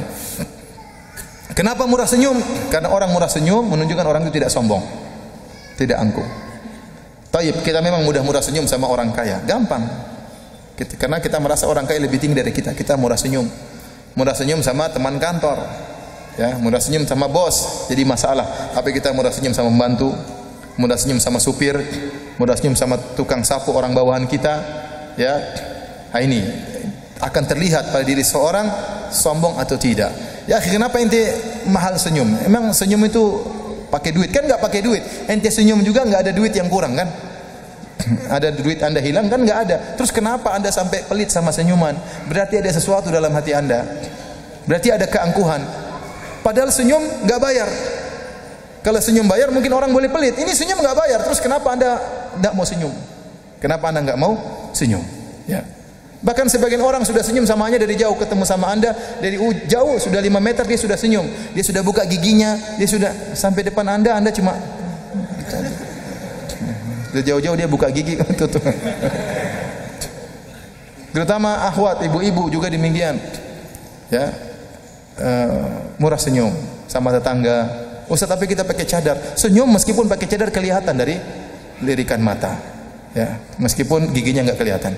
Tapi dengan mata tetap, kalau senyum kelihatan raut wajahnya, di mata kelihatan dia apa? Senyum. Jadi ini yang pertama, talaqatul wajh, murah senyum sama orang ya. Ini menunjukkan Anda berakhlak mulia. Karena memang ada orang yang subhanallah berat senyumannya. Ya, tidak berat sekali. Senyum, saya pernah salam sama orang, saya senyum, dia enggak ngelihat, subhanallah. Sedih saya. Sedih. Ya, sedih. Tapi pernah begitu, ya. Ya enggak apa-apalah. Ya, tidak selamanya kita dihormati orang. Enggak apa-apa. Kalau kita enggak dihormati orang enggak jadi masalah. Yang penting kita di sisi Allah. Orang terkadang hormat kita, terkadang enggak jadi masalah. Ya. Tapi kalau sedih ya sedih ya. Kemudian yang kedua, badlun nada, mudah membantu orang. Antum ya kalau ada waktu bantu orang ya. Tentunya la yukallifullahu nafsan illa wus'aha. Allah tidak membebani luar kemampuan, sesuai dengan kemampuan. Ya, saya kalau bisa membantu orang, mudah-mudahan Allah menguatkan saya bantu orang. Tapi tidak semua orang bisa saya bantu. Jangankan bantu harta, bantu jawaban saja saya tidak mampu. Betapa banyak orang minta ustaz, minta nomor teleponnya, mohon maaf enggak bisa. Kenapa? Kalau kamu ambil pasti kamu nanya terus. Dan yang model seperti kamu tuh banyak. Dan kalau saya urusin semuanya, nanti istri saya gimana, anak saya gimana, kapan saya belajarnya, ya. Jadi saya lebih baik dari awal saya bilang mohon maaf saya enggak bisa. Ini buat orang-orang khusus keluarga dan yang lainnya, ya. Daripada nanti kamu ambil kemudian tanya enggak pernah saya jawab. Kan sedih dia kan. Akhirnya dia suudzon dan macam-macamnya. Saya pingin bisa jawaban tapi saya enggak mampu. Saya enggak mampu. Apalagi sebagian orang dalam kondisi terdesak. Ustaz ini penting sekali dan saya tidak tahu jawabannya. Terus gimana? Mau dipaksa? Mau fatwa sesat dan menyesatkan? Terkadang bagi orang ustaz ini pertanyaan dianggap mudah, padahal bagi saya tidak mudah itu. Bagi saya berat, susah. Ustaz gimana hukum bekerja di sini? Mau saya bilang haram suruh keluar juga enggak gampang. Mau saya bilang harus terus bekerja juga enggak gampang. Akhirnya saya bilang tanya sama ustaz yang lain. Selamat. Jadi artinya kita juga ingin bantu orang, tapi terkadang ada hal-hal yang buat kita enggak bisa untuk membantu orang lain. Entah waktu yang kurang, ilmu yang kurang, dan macam-macamnya. Ya, terkadang saya merasa terganggu tatkala ya, sering ya. Saya sudah selesai pengajian. Kemudian saya buru-buru ingin ketemu keluarga, tahu-tahu pertanyaan, waduh. Kemudian bilang antum ini enggak ngerti, saya saatnya sekarang ketemu apa? Keluarga. Itu keluarga masih banyak pertanyaan mau ditanyakan ke saya. Bukan pertanyaan antum saja. Istri saya juga banyak pertanyaan, anak-anak juga banyak pertanyaan. Jadi maksud saya kita berusaha membantu orang lain semampu kita, Kemudian kaful adza, jangan ganggu orang. Ini poin paling penting, jangan ganggu orang. Antum jangan nyakiti hati orang lain, jangan rendahkan orang lain, ya. Jangan dolimi orang lain, jaga diri, lisan dijaga, tulisan dijaga, jangan sembarang komentar menyakiti hati orang lain, jangan sembarang menuduh, jangan sembarang bicara, ya. Ini semua menafikan akhlak yang mulia. Taib, Ustaz, bagaimana kita tahu kalau kita ini akhlaknya sudah mulia? Ada barometer sederhana. Kalau Anda ingin tahu Anda akhlak yang mulia, yaitu Anda dicari-cari orang, dirindukan oleh orang kedatangannya, dirindukan oleh orang kehadirannya. Karena kata Nabi SAW dalam hadis yang tadi sudah saya sebutkan, kata Nabi SAW, akmalul mu'minina imanan ahsanuhum khuluqa. Kata Nabi, orang yang paling terbaik imannya adalah yang paling baik akhlaknya. Dalam riwayat, aqrabukum minni majlisan yaumal qiyamah ahasinukum akhlaqa. Orang di antara kalian yang paling dekat denganku pada hari kiamat kelak adalah yang paling baik akhlaknya. Al-muwatti'una aknafan, yaitu yang merenggangkan aknaf itu apa namanya? Bahu. Jadi dia membentangkan bahunya. Mudah. Ini isyarat dari Nabi SAW, kinayah. Alladzina ya'lafun wa yu'lafun, yaitu orang yang mudah untuk bergaul dan mudah untuk diajak bergaul. Orang sama dia mudah, dia ngobrol mudah, mudah senyum, orang betah duduk sama dia, meskipun dia tidak betah sama orang itu, tapi orang betah sama dia. Ini berarti Anda berakhlak mulia, dicari oleh orang. Kalau Anda enggak hadir ditanya, mana si fulan kok tidak ada? Kenapa orang merasa tentram kalau ada dia? Ini berarti akhlak yang mulia, ya. Menunjukkan Anda mudah bergaul. Kata Nabi SAW, al-mu'min ya'laf fa yu'laf. Seorang mukmin mudah untuk bergaul dan mudah untuk diajak bergaul. La khaira fi man la ya'laf wa la yu'laf. Tidak ada kebaikan bagi orang yang tidak mudah untuk bergaul dan tidak mudah untuk diajak bergaul. Sendirian enggak mau bergaul sama orang. Ini bukan akhlak yang mulia. Akhlak mulia itu Anda mudah berinteraksi sama orang dengan akhlak yang baik. Ada orang subhanallah badannya besar, gemuk, kelihatannya berat, tapi kalau di depan kita ringan. Kenapa? Lisannya enak kalau ngomong, murah senyum, terasa ringan. Tapi ada orang sebaliknya, kurus, krempeng, kecil, tapi terasa berat seperti gunung. Kenapa? Kalau ngomong paling menyakitkan. Kalau sudah di grup komentar, bikin sakit hati. Orang berharap dia tidak hadir. Alhamdulillah dia tidak datang. Kalau antum sudah sampai derajat seperti ini, celaka antum. Kata Nabi sallallahu alaihi wasallam, "Inna min syarrin nasi manzilatan indallahi yaumal qiyamah man tarakahu an-nas ittaqa fuhsy." Orang yang paling buruk di sisi Allah pada hari kiamat adalah orang yang ditinggalkan masyarakat gara-gara takut dengan lisannya. Takut dengan komentarnya, takut dengan lisannya. Kalau datang pasti ngejek, ya, mencela, mengejek, nyindir, itu kerjaannya. Itu kerjaannya. Orang seperti ini orang berakhlak buruk, orang enggak suka sama dia. Hati-hati kalau orang sudah sampai pada derajat ini. Oleh karenanya hadirin dan hadirat yang dirahmati Allah Subhanahu wa taala, ini namanya usaha. Kita berusaha untuk berakhlak mulia, ya. Dengan 3 rukun tadi, murah senyum, mudah membantu orang lain, jangan sampai mengganggu orang lain. Kalau ada orang ajak gibah, ngomong gibah, enggak usah ikut-ikutan. Jangan sampai kita ikut mengganggu orang lain. Orang menjelek-jelekan orang lain kita jauhi. Cari pembicaraan yang lain. Tapi Isya masih lama? Khamsa daqaiq. Taib. Hadirin yang dirahmati Allah Subhanahu wa taala. Habis Isya kita lanjutin ya. Masih berapa menit? 3 menit lagi. Kalau gitu 3 menit lagi kita stop dulu. Nanti pada Isya kita lanjutkan insyaallah setengah jam baru kita buka tanya jawab insyaallah taala karena siap-siap untuk berwudu. Demikian, assalamualaikum warahmatullahi wabarakatuh. Bismillahirrahmanirrahim. Assalamualaikum warahmatullahi wabarakatuh. Alhamdulillah, salatu wassalamu ala Rasulillah wa ala alihi wa ashabihi wa man tabi'ahum bi ihsan ila yaumiddin, amma ba'd. Hadirin dan hadirat yang dirahmati oleh Allah Subhanahu wa taala. Pada sesi pertama tadi telah kita bahas tentang keutamaan akhlak yang mulia dan juga definisi akhlak yang mulia. Maka pada sesi yang kedua ini saya ingin mengambilkan satu contoh dari akhlak yang mulia. Karena kalau kita bicara tentang poin-poin dari akhlak yang mulia tentu sangat banyak ya. Seperti mudah memaafkan, tidak suka marah-marah, tawadhu, tidak sombong, ya, suka membantu orang lain dan macam-macamnya. Tapi pada kesempatan kali ini saya ingin membahas tentang satu poin akhlak yang mulia yang Allah sebutkan dalam Al-Quran, yang Allah beri ganjaran yang besar, yaitu mudah memaafkan. Mudah memaafkan. Kenapa saya angkat masalah ini? Karena ini akhlak yang paling berat. Yang paling berat. Kebanyakan orang kalau dizalimi dia ingin balas. Dia ingin balas. Kalau bisa balasnya lebih daripada dia dizalimi ya. Kalau dia dipukul sekali sama orang, kalau bisa dia pukul 10 kali ya. Kebanyakan orang seperti itu, mengikuti hawa nafsunya. Dan disakiti, dizalimi itu paling tidak mengenakan. Makanya Nabi SAW juga merasa berat tatkala dikata-katain, dituduh dengan tuduhan yang tidak-tidak. Allah sebutkan dalam Al-Quran di akhir dari surat Al-Hijr, kata Allah, "Walaqad na'lamu annaka yadhiqu sadruka bima yaqulun." Sungguh kami telah tahu wahai Muhammad, dadamu terasa sempit akibat apa yang mereka ucapkan tentangmu. Itu orang-orang kafir menuduh Nabi Muhammad sebagai pendusta, kadzab, sebagai sahir, penyihir, sebagai mashur, orang yang tersihir, disebut syairun majnun, penyair gila, disebut sebagai sabi, orang yang keluar dari adat istiadat nenek moyangnya, dan tuduhan yang macam-macam, dituduh sebagai pemutus silaturahmi.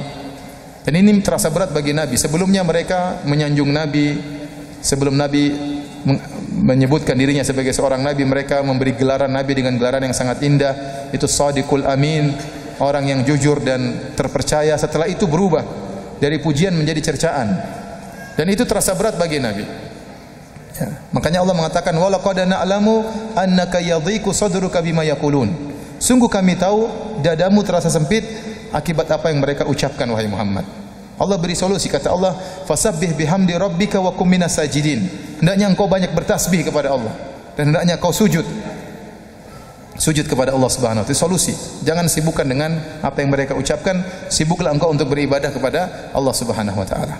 Nah, kalau Nabi sallallahu alaihi wasallam saja merasa berat akibat tuduhan-tuduhan yang tidak-tidak, cercaan dan celaan, bagaimana kita dengan umatnya? Makanya kata orang, ya, bahwasanya kalau disakiti dengan lisan itu menyakitkan. Kata seorang penyair, jarahatu as-sinani lahal ti'amu wa la yal'amu ma jarahal lisanu.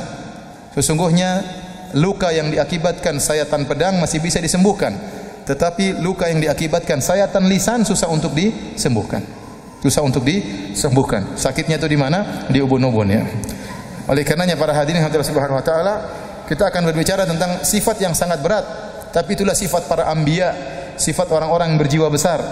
Ya, sifat mudah memaafkan. Karena kalau para nabi tidak mudah memaafkan, mereka akan stres dan segera cepat meninggal dunia, kena stroke dan macam-macamnya.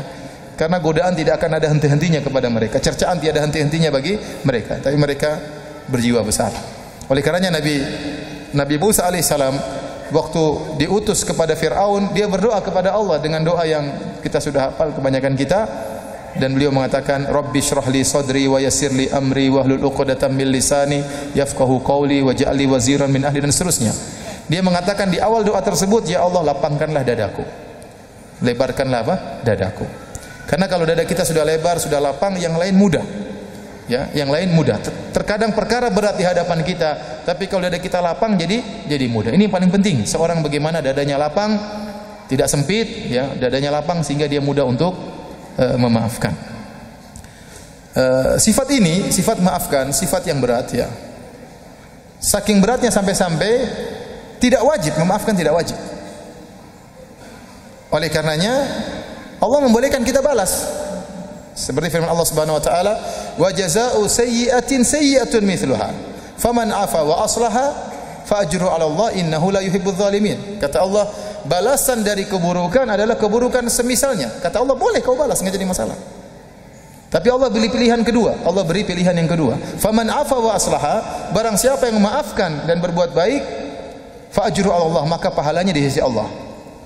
Tapi seandainya ada orang tidak memaafkan, Ustaz, saya tidak memaafkan dia, Ustaz, saya mau tuntut dia di akhirat. Itu hak kamu, terserah kamu. Tidak harus memaafkan. Tidak harus. Karena Allah tahu memaafkan itu berat.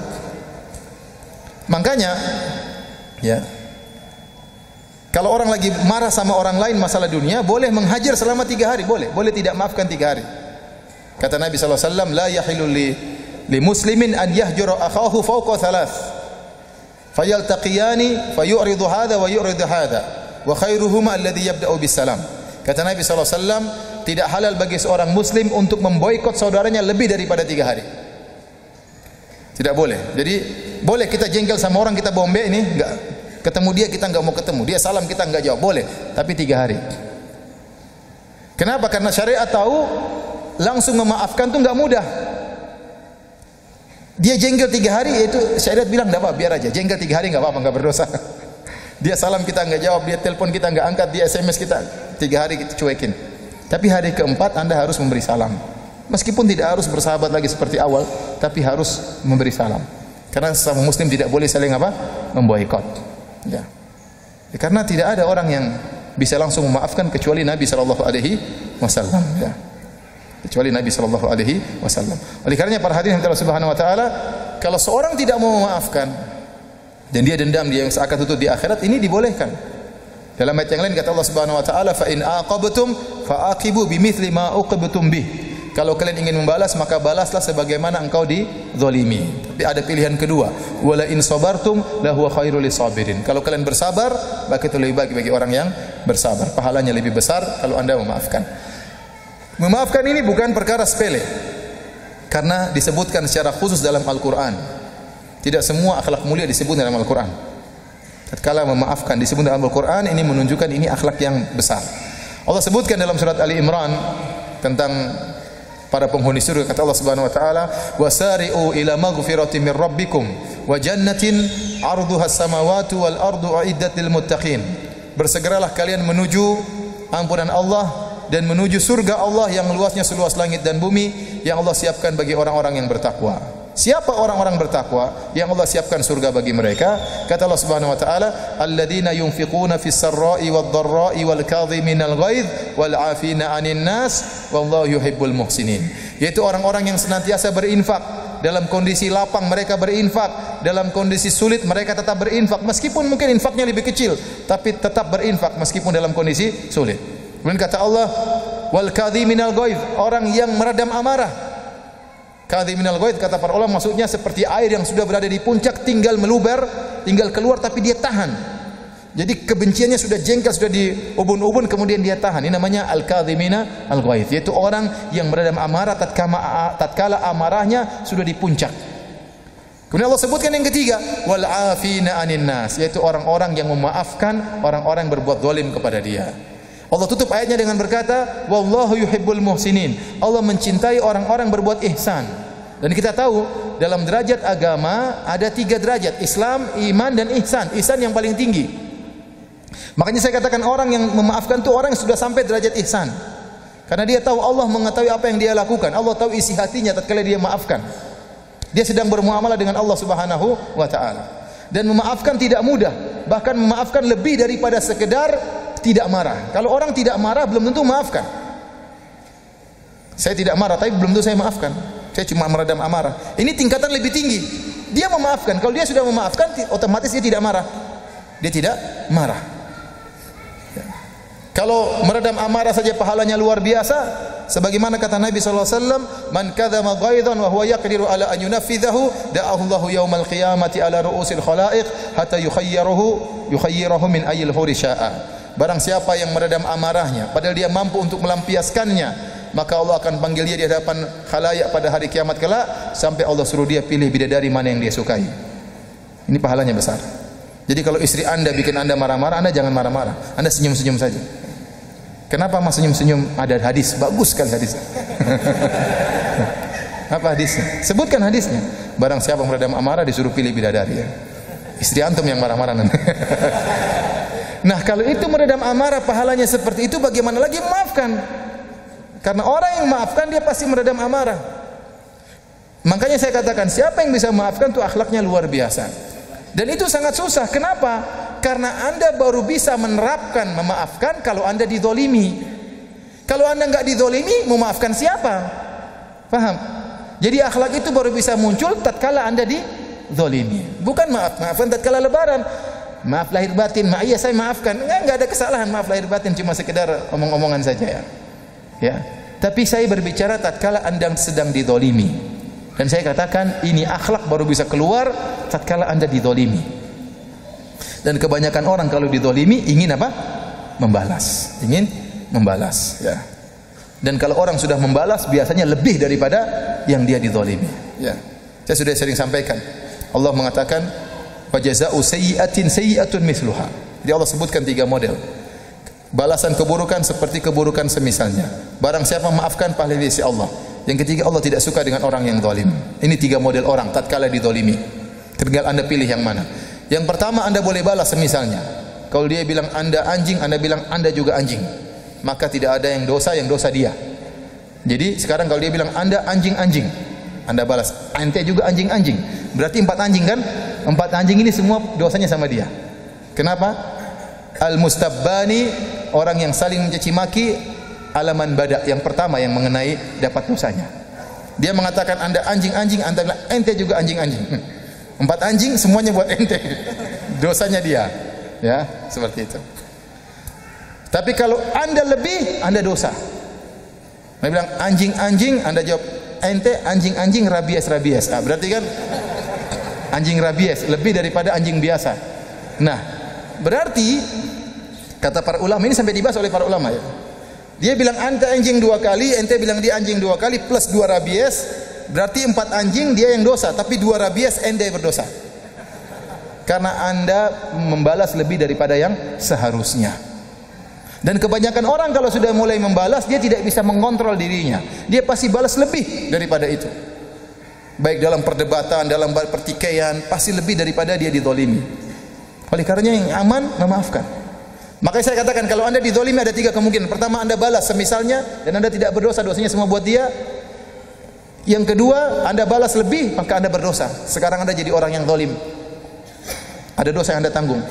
Yang ketiga, Anda maafkan, faman afa wa aslaha fa ajru Allah. Barang siapa yang maafkan, maka pahalanya di sisi Allah Subhanahu wa taala. Tapi itu sangat berat karena asalnya orang yang dizalimi ingin apa? Membalas. Hadirin yang dirahmati Allah Subhanahu wa taala, di antara keutamaan maafkan. Allah Subhanahu wa taala berkata kepada Abu Bakar radhiyallahu taala anhu, "Falyafu walyasfahu, ala tuhibbuna ay yaghfirallahu lakum." Hendaknya mereka memaafkan dan hendaknya mereka berlapang dada, melupakan, melapang dada. Sudahlah. Ala tuhibbuna ay yaghfirallahu lakum, tidakkah kalian ingin Allah mengampuni kalian? Kata para ulama, al jazaa' min jinsil amal. Balasan sesuai dengan perbuatan. Kalau Anda memaafkan hamba Allah, Anda akan diampuni oleh Allah Subhanahu wa taala. Ya ikhwan, kita punya banyak dosa. Terkadang kita sudah minta ampun sama Allah, istighfar. Ada dosa-dosa yang Allah ampuni, ada dosa yang tidak Allah ampuni. Ada yang dosa yang belum Allah ampuni. Maka Allah memberikan ada orang berbuat zalim kepada Anda supaya Anda maafkan, supaya dosa ini dimaafkan oleh Allah Subhanahu wa taala yang belum diampuni oleh Allah ini. Caranya gimana? Caranya Anda maafin dia. Jadi subhanallah, terkadang kita dizalimi oleh orang, entah dituduh dengan tuduhan tidak, ya dituduh dengan tuduhan dusta. Ya, kalau kita memaafkan, insyaallah banyak dosa yang diampuni oleh Allah Subhanahu wa taala. Tapi itu berat. Ini saya cuma bicara teori saja. Biasanya kalau kita dizalimi kita ngamuk ya. Kalau kita dikata-katain kita biasanya balas. Memaafkan itu berat. Ya.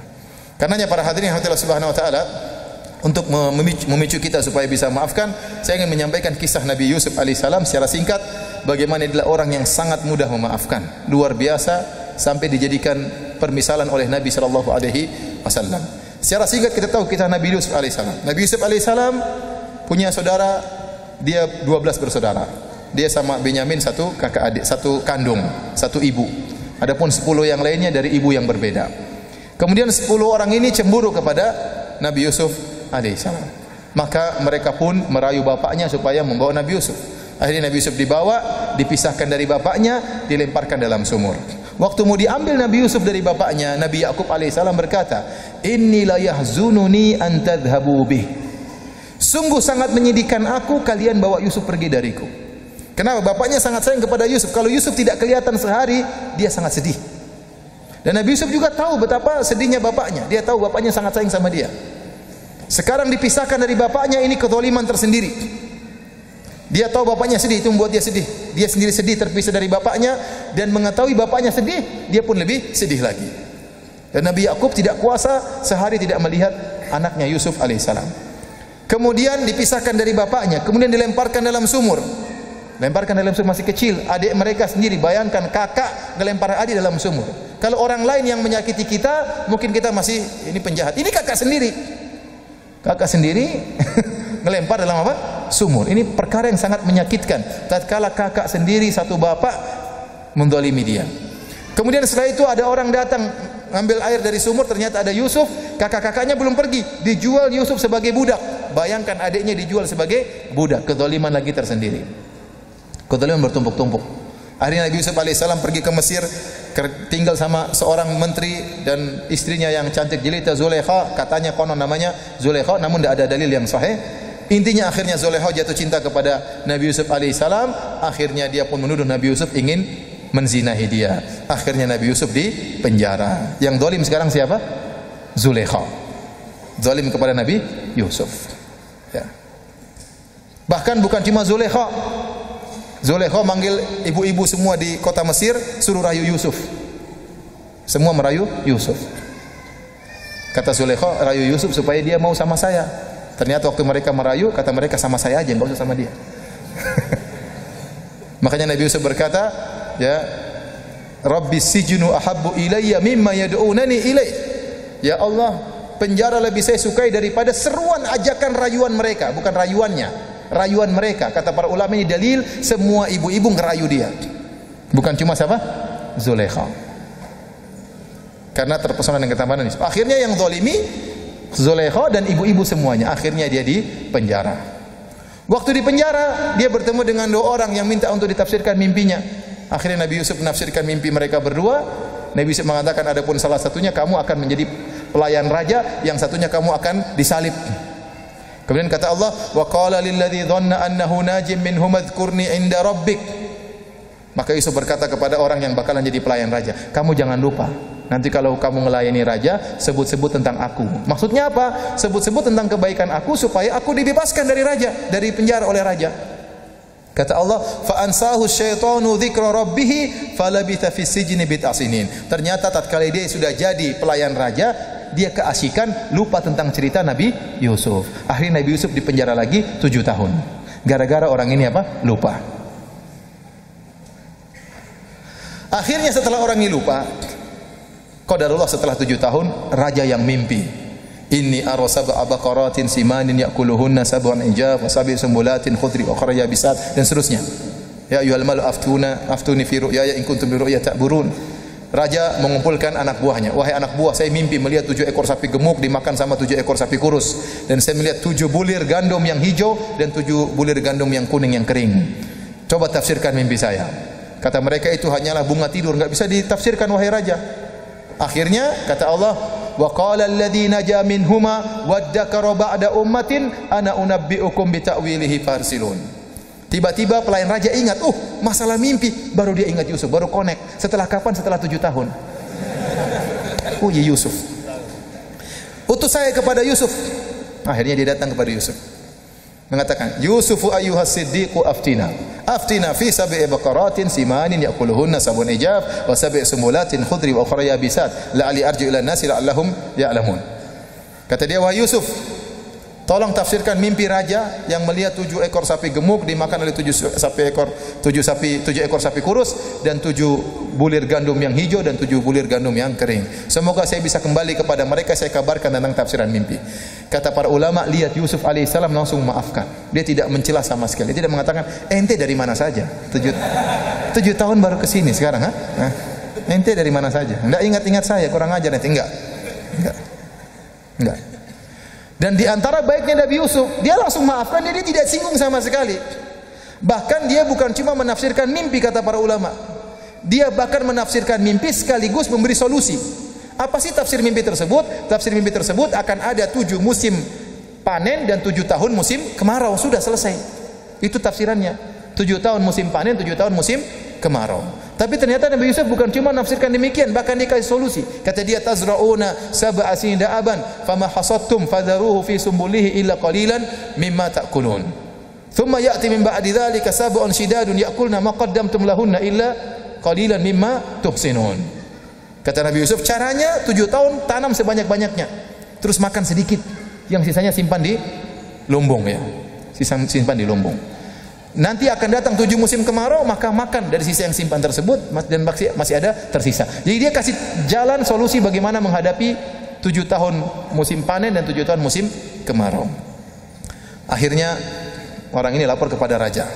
Raja mengatakan, ya, suruh Yusuf ke sini. Tatkala datang utusan raja, maka Yusuf berkata kepada utusan raja, saatnya dia membebaskan dirinya. Dia mengatakan, irji ila rabbik fas'alhu ma balu niswatil lati qata'na aydiyahunna inna rabbi bikaidihinna alim. Tolong tanya sama rajamu tentang bagaimana kisah para wanita yang motong-motong tangan-tangan mereka. Raja mesti tahu tentang kisah tersebut. Akhirnya raja menghadirkan Zulaikha dan ibu-ibu yang lain yang tadi merayu Yusuf. Ma khatbukunna idrawattunna Yusufa an nafsi qulna hasya lillahi ma alimna alaihi min su. Bagaimana kabar kalian tatkala kalian merayu Yusuf? Mereka akhirnya ngaku, sungguh Yusuf tidak berbuat keburukan sama sekali, kami yang salah. Qalat imra'atul azizil ana hasasal haq ana rawatuha nafsihi.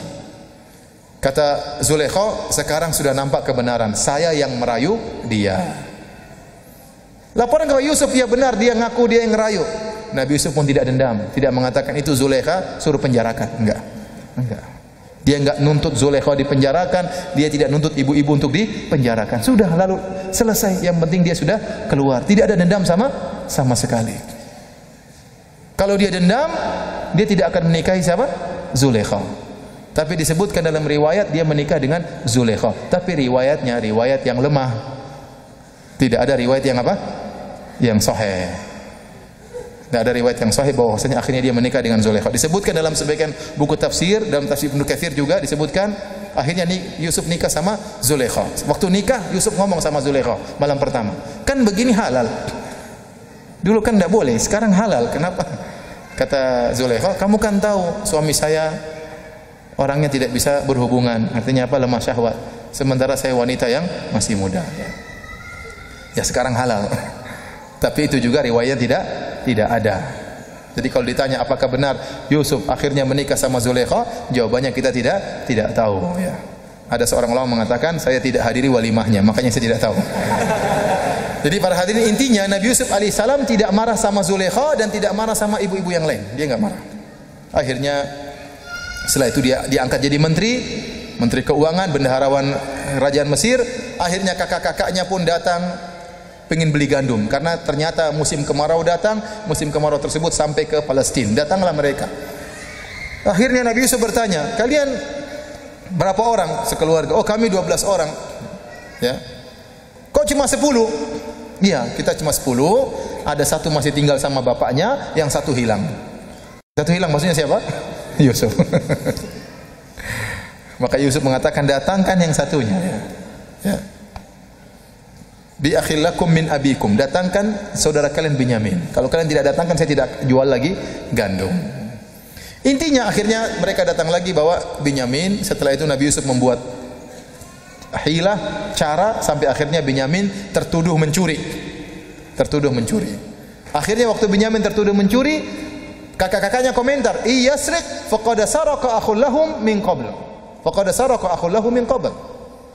Kalau Binyamin mencuri, sungguhnya saudaranya juga pernah mencuri. Maksudnya siapa? Yusuf. Padahal depannya Yusuf ini. Dan Yusuf, kurang ajar nih bilang saya mencuri. Tapi Yusuf tidak keluarkan. Fa asarraha Yusufu fi nafsi wa lam yubdiha lahum. Dia simpan dalam hatinya, tidak dia keluarkan. Tidak semua kemarahan kita keluarkan. Tidak semua kejengkelan kita keluarkan. Meskipun dia tidak keluarkan, Allah Maha tahu, Allah sebutin. Kalau Allah tidak sebutin, enggak ada yang tahu kalau Yusuf begitu marah. Dia marah manusiawi. Nuduh saya mencuri. Padahal mereka yang kurang ajar ini intinya. Akhirnya para hadirin yang Allah Subhanahu wa taala, akhirnya mereka pun datang lagi ngemis-ngemis. Intinya akhirnya Nabi Yusuf buka kartu, saya adalah Yusuf. Kalian masih ingat ya? Apa kalian masih ingat? Ma fa'altum bi Yusuf wa akhihi id antum jahilun. Wahai anak-anak Bani Israel, masih ingatkah kalian apa yang kalian lakukan terhadap Yusuf dan saudaranya? Id antum jahilun, tatkala kalian masih jahil. Lihat, Nabi Yusuf ingin mencela mereka pun dengan kata-kata yang halus. Nabi Yusuf kasih uzur, kalian dulu jahat kepada Yusuf dan saudaranya, waktu itu kalian masih jahil. Paham? Id antum jahilun. Qalu a innaka la anta Yusuf, kata mereka, engkau ini Yusuf. Qala ana Yusuf wa hadha akhi. Disebutkan dia buka apa namanya mahkotanya sehingga kelihatan ternyata itu apa? Yusuf. Kemudian kata mereka, kami telah bersalah wahai Yusuf. Kata Yusuf alaihissalam mengomentari permohonan maaf saudara-saudaranya, kata beliau, la tathriba alaikumul yauma yaghfirullahu lakum. Tidak ada celaan bagi kalian hari ini dan semoga Allah mengampuni kalian. Lihat, Nabi Yusuf mengatakan, saya tidak akan mencela kalian. Ini dipegang oleh Nabi Yusuf alaihissalam. Akhirnya Nabi Yusuf suruh datangkan ayahnya. Ibunya datang semuanya, datang semua ke Mesir. Bapaknya mungkin tanya-tanya, wahai Yusuf, apa yang terjadi?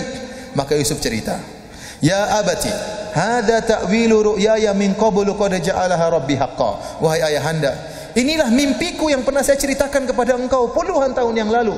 Allah telah jadikan menjadi kenyataan. Wa qad ahsana bi, Yusuf cerita, Allah telah berbuat baik kepadaku. Idz akhrajani minas sijn, saya dulu di penjara wahai ayahanda, kemudian dengan pertolongan Allah saya pun dikeluarkan dari apa? Penjara. Padahal ada kisah sebelumnya, saya dulu dilempar di sumur oleh kakak-kakak, cuma saya diselamatkan oleh orang. Tapi cerita dilempar di sumur tidak Nabi Yusuf ceritakan. Di-skip sama Nabi Yusuf. Kenapa? Karena itu akan mengungkap aib kakak-kakaknya dan Nabi Yusuf sudah berjanji tidak akan mencela kakak-kakaknya. Paham? Kalau Nabi Yusuf berkata, saya dilempar di sumur, ayahnya tanya, siapa yang lempar? Itu yang depan-depan itu nih. Tapi Nabi Yusuf enggak, dia sudah janji tidak akan mencela, maka dia skip cerita tersebut. Dia langsung pada cerita kedua, bahwasanya dia di penjara kemudian dikeluarkan dari penjara. Kemudian disebutkan nikmat yang lain. Wa jaa bikum minal badwi min ba'di an nazaga syaitanu baini wa baina ikhwati. Perhatikan di sini. Di antara nikmat ya ayahanda kepada Allah kepadaku, Allah mendatangkan kalian dari kampung menuju Mesir setelah syaitan mengadu domba di antara aku dan kakak-kakakku. Masalah kakak-kakaknya hasad kepada Nabi Yusuf. Bapaknya tahu atau tidak? Tahu sejak awal, sudah tahu. Makanya diingatkan, wahai Yusuf, jangan cerita sama kakakmu tentang mimpimu, mereka akan hasad kepadamu. Jadi masalah dia dihasati oleh kakak-kakaknya, ayahnya sudah tahu. Tetapi Nabi Yusuf menyebutkan nikmat, dahulu kami bertengkar, sekarang menjadi bersatu, itu nikmat. Namun tatkala dia mengungkapkan pertengkaran tersebut, dia pilih kata-kata yang baik. Dia mengatakan, mim ba'di an nazaga syaitanu baini wa baina ikhwati. Setelah syaitan mengadu domba antara aku dan saudara-saudaraku. Dia tidak mengatakan setelah saudara-saudaraku kurang ajar kepada aku, tidak. Tetapi dia sandarkan kesalahan kepada syaitan dan seakan-akan kesalahan dari dua belah pihak. Dia mengatakan setelah syaitan mengadu domba di antara aku dan kakak-kakakku. Jadi maksud saya, Yusuf komitmen untuk tidak mencela kakak-kakaknya. Inilah ya kisah bagaimana memaafkannya Nabi Yusuf alaihissalam. Saat dia bisa membalas dendam kepada kakak-kakaknya, maka dia tidak balas. Dan inilah yang dilakukan oleh Nabi SAW. Rasulullah SAW tatkala Fatu Makkah, semua orang musyrikin sudah tunduk kepada Nabi Muhammad SAW, dan Nabi Muhammad bawa 10.000 pasukan, 10.000 pasukan untuk menaklukkan kota Mekah. Maka Nabi mengumpulkan orang-orang Quraisy. Nabi berkata, ma tadhunnun anni fa'ilun bikum, wahai orang Quraisy, menurut kalian apa yang akan aku lakukan kepada kalian? Karena sebagian sudah ada isu. Ada yang mengatakan hadza yaumul malhamah, ini hari pertumpahan darah, Muhammad akan menghabisi mereka. Ada isu tersebar seperti itu. Maka Nabi bertanya kepada mereka, ma tadhunnun anni fa'ilun bikum, menurut kalian apa yang akan aku lakukan kepada kalian? Nabi Muhammad diusir 8 tahun yang lalu, meninggalkan kampung halamannya, meninggalkan tempat kelahirannya, semua harta kaum muslimin ditinggal. Sekarang saatnya membalas dendam, kembali ke kampung halaman setelah terusir 8 tahun. Saatnya sekarang tunjukkan taring dan tunjukkan gigi. Nabi bertanya, apa yang akan aku lakukan kepada kalian? Kata mereka, khairan akhun karim ibnu akhin karim, kau akan melakukan kebaikan bagi kami, engkau adalah saudara kami yang baik, bapakmu juga baik. Akhirnya Nabi Muhammad SAW mengatakan, saya tidak berkata kepada kalian kecuali seperti perkataan saudaraku Yusuf, la tatriba alaikumul yaum. Yusuf pernah berkata, tidak ada celaan bagi kalian. Idhabu fa antumut talaqa, pergilah kalian, kalian bebas. Mereka waktu itu masih musyrik. Akhirnya bebas, akhirnya banyak di antara mereka yang masuk Islam. Jadi inilah para hadirin Allah Subhanahu wa taala, berusahalah jadi pemaaf, dan kita tidak pungkiri kita pasti berinteraksi dalam segala medan, berinteraksi dengan istri, berinteraksi dengan teman, dalam dakwah berinteraksi dengan ustadz yang lain, berinteraksi dengan mad'u, dan tidak bisa terlepas dari kezaliman. Entah kita menzalimi orang, entah kita dizalimi orang. Dan kalau kita dizalimi, latih diri kita untuk apa? Memaafkan. Paling tidak enak kalau kita bermusuhan sama orang yang dekat sama kita. Paling tidak enak kalau kita ribut sama istri dan kita tidak memaafkan. Ya. Enak kalau tidak ribut sama istri. Paling tidak enak. Itu ketemu lagi, dia lagi di rumah ribut lagi. Ya. Kalau kita bermusuhan sama orang jauh, masih mending, kita jarang ketemu dia. Tapi bermusuhan dengan istri, ribut dengan ayah, ribut dengan ibu, ribut dengan kakak, ribut dengan ipar, paling tidak enak. Maka kalau anda dalam posisi terzalimi, hendaknya segera maafkan supaya enak hidup ini. Dapat pahala, anda diampuni dosa-dosa dari Allah dan hidup jadi tenteram. Orang kalau tidak memaafkan, dendam, suka marah-marah, hidupnya tidak tenteram. Dia dendam, nanti kemarahan tersebut dia bawa ke rumah, akhirnya dilampiaskan kepada istrinya, kepada anaknya. Ya, dia hidupnya mau tidur juga tidak enak, mau tidur sebelum tidur murojaah dulu, si fulan kurang ajar, si fulan kurang ajar, si fulan kurang ajar. Brengsek dia, mau tidur isinya semua dendam hatinya, enggak enak. Coba kalau dia sudah maafkan, belum tidur dia baca Quran, kan enak hidupnya. Ya. Jadi paling enak, orang paling bahagia, orang yang paling mudah apa? Memaafkan. Tapi ini akhlak yang paling berat. Ya. Semoga Allah menjadikan kita hamba-hamba Allah yang berakhlak mulia, dan semoga Allah mengumpulkan kita dengan Nabi Muhammad SAW di surganya kelak. Baik hadirin, ini banyak pertanyaan. Sebelumnya saya mohon maaf tidak bisa menjawab semuanya. Ini pertanyaan, apakah benar kalau puasa di 9 hari awal bulan Dzulhijjah hadisnya palsu? Saya lihat hadis ini ada Rasulullah SAW Tis'a Dzulhijjah, Rasulullah SAW berpuasa pada 9 Dzulhijjah, di situ diperselisihkan tentang kesahihannya. Ya. Tetapi taruhlah hadis itu dhaif, tidak ada hadis tentang puasa Nabi 9 Dzulhijjah, tetap dianjurkan untuk banyak berpuasa di 10 awal Dzulhijjah. Karena Rasulullah SAW bersabda, "Ma min ayyamin al-amalu salihu fihinna ahabbu ila Allah min hadhil ayyam al-'ashr wal jihad fi sabilillah." Kata Nabi, tidak ada hari-hari amal soleh paling mulia seperti pada 10 awal Zulhijjah. Sahabat berkata, apakah lebih mulia daripada jihad? Kata Nabi, bahkan lebih mulia daripada jihad fisabilillah. Illa rajulun kharaja bimalihi wa nafsihi thumma lam yarji' bidzalika min dzalika bi syai'. Kecuali seorang yang keluar berjihad, bawa hartanya, bawa jiwanya, kemudian jiwanya dia terbunuh, hartanya dirampas. Itu baru bisa sama dengan amal soleh di 10 hari awal Dzulhijjah. Dan para ulama seperti Syekh Shalih Al-Utsaimin, kemudian Syekh Shalih Al-Fauzan menjelaskan di antara amal soleh tersebut umum, termasuk puasa. Termasuk puasa. Anda boleh berzikir, Anda boleh berbakti. 10 hari ini saya mau berbakti sama orang tua, boleh, enggak ada masalah. Saya ingin salat malam lebih bagus, boleh, silakan. Saya ingin puasa, silakan. Saya ingin bersedekah selama 10 hari. Enggak ada dalilnya Rasulullah SAW bersedekah 10 hari. Tidak ada juga. Hadisnya umum, maka kita umumkan. Apa dalil Anda untuk mengeluarkan tidak boleh puasa? Mana dalilnya? Enggak ada. Sebagaimana Anda boleh berpuasa 9 hari, Anda boleh berbakti sama orang tua selama 10 hari, Anda boleh salat malam selama 10 hari, Anda boleh bersedekah selama 10 hari, Anda boleh mengkhususkan saya ingin bersilaturahmi 10 hari, enggak jadi masalah. Amal apa saja mulia pada hari-hari ini, termasuk diantaranya puasa sampai puasa 9 hari. Ustaz, bagaimana kalau ucapan untuk komentar kita menyakitkan tapi niat kita hanya mengingatkan? Karena dalam hadis kul haqqan walau kana murran. Ini bukan hadis, ini perkataan disriwayatkan, disenasbahkan kepada Ali. Katakanlah kebenaran meskipun pahit. Anda menyampaikan dengan cara yang baik, ya. Cara yang baik maksud kita nasihati maksudnya apa sih? Kita menasihati maksudnya supaya orang terima. Kalau kita nasihati untuk maki-maki saja, orang tidak akan terima. Nah, tujuan Anda apa? Ingin agar orang itu terima, maka sampaikan dengan baik, dengan ilmiah, meskipun dia tersakiti. Tidak jadi masalah. Tapi sampaikan dengan ilmiah, dengan kata-kata yang lembut. Kalau sakit itu wajar, karena Anda menegur, ya. Tetapi jangan sejak awal Anda sudah sengaja untuk apa? Menyakitinya. Ini tidak benar. Ya, kalau Anda sudah berusaha terbaik, ternyata dia tersakiti, yaitu di luar kemampuan Anda, karena kebenaran harus disampaikan. Bismillah. Assalamualaikum Ustaz. Ada pertanyaan dari pendengar Radio Roja Bandung. Ya. Ketika kita datang bulan, saya merasa mood saya berubah dari biasanya. Misalnya jadi lebih sensitif, mudah tersinggung dan suka marah. Apakah ini juga termasuk salah satu dosa besar?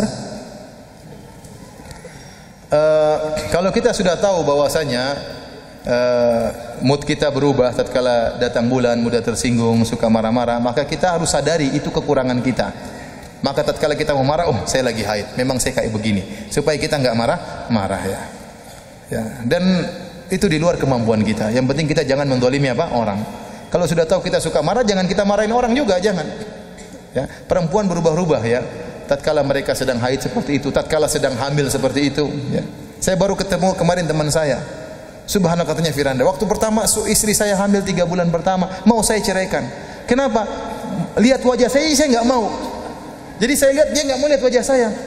Antum kan tahu Firanda, kalau dia sudah tidak mau lihat wajah saya, apalagi yang gitu-gitunya, lebih tidak mungkin lagi. Jadi saya puasa 3 bulan gitu. Ini menderita, hampir saya ceraikan istri saya. Saya tidak tahu, kaget saya kok ada perempuan sendiri. Ternyata memang dia seperti itu.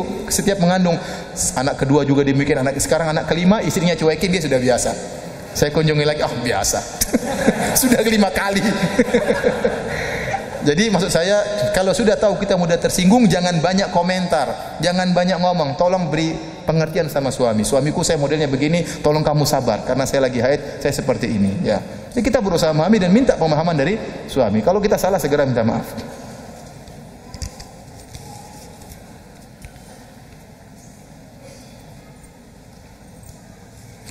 Ustaz, ketika kita mati, pertama kali ditanya, siapa Tuhan kamu? Apa kitabmu? Siapa imam kamu? Nah, yang ditanyakan, siapa imam kita? Enggak ada pertanyaan siapa imammu, ya. Apa Tuhanmu? Man rabbuk wa madinuk? Apa agamamu dan siapa nabimu, ya. Tidak ada siapa imammu. Dan imam tadi siapa namanya? Kalaupun ditanya, antum bisa jawab.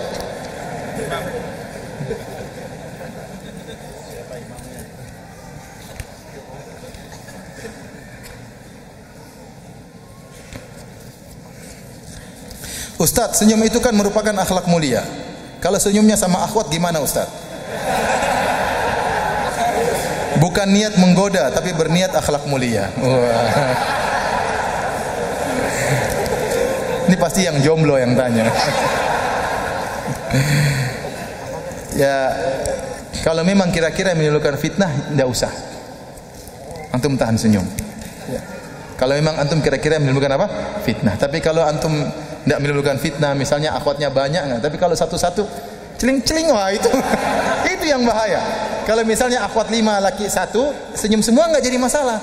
Tapi di mall nih jalan ketemu satu tik tik tik tik, itu si ikhwan dah akhwat ting, wah itu bahaya. Udah mending antum cari jalan yang lain. Karena kalau kondisi seperti itu khawatir fitnah.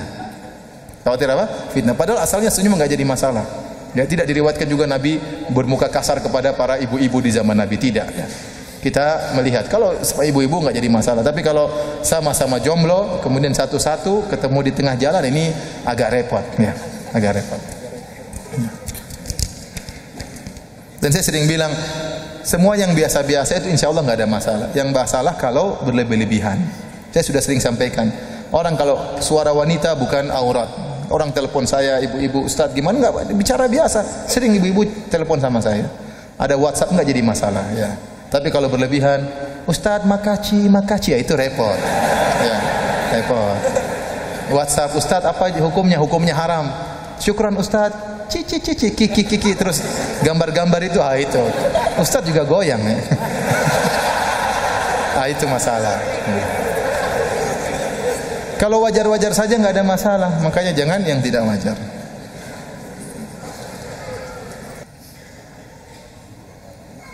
Saya punya teman non-muslim sudah tertarik dengan kajian-kajian dan minta diajak datang langsung. Apakah boleh Ustaz? Boleh. Jika non-muslim masuk masjid dengan tujuan mengenal Islam, boleh, nggak jadi masalah. Nabi menerima tamu non-muslim di Masjid Nabawi. Bahkan Nabi pernah mengikat seorang non-muslim di Masjid Nabawi. Jadi nggak jadi masalah, ya. Kita ajarkan saja adab-adab. Tatkala masuk masjid, adab-adab, sini ada adabnya. Dia mau duduk kajian enggak jadi masalah. Enggak ada masalah.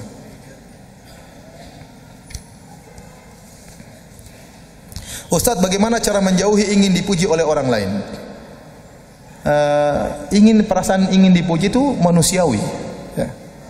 Tapi harus kita lawan. Adapun menghilangkannya saya rasa tidak bisa. Saya rasa tidak bisa. Makanya Allah mengatakan kutiba alaikumul qitalu wa huwa kurhul lakum. Diwajibkan atas kalian berperang padahal itu dibenci oleh kalian. Tidak ada orang yang ingin perang, itu enggak ada, tapi dia lawan dirinya karena dia ingin berjihad di jalan Allah Subhanahu wa taala. Tidak ada orang yang benci kalau dipuji, enggak ada. Semuanya orang dipuji senang, tapi dia tidak suka karena ini bisa menimbulkan apa? Riya, ya. Jadi untuk menghilangkan perasaan suka dipuji hilang itu mustahil, enggak mungkin. Tapi harus antum melawan. Saya jangan mencari apa? Pujian. Jangan saya mencari pujian.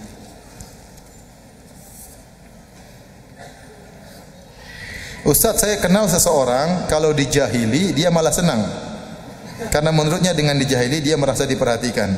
Alhasil dia dengan orang yang menjahili dia akrab. Apakah termasuk akhlak mulia? Enggak lah, enggak bagus seperti itu, ya.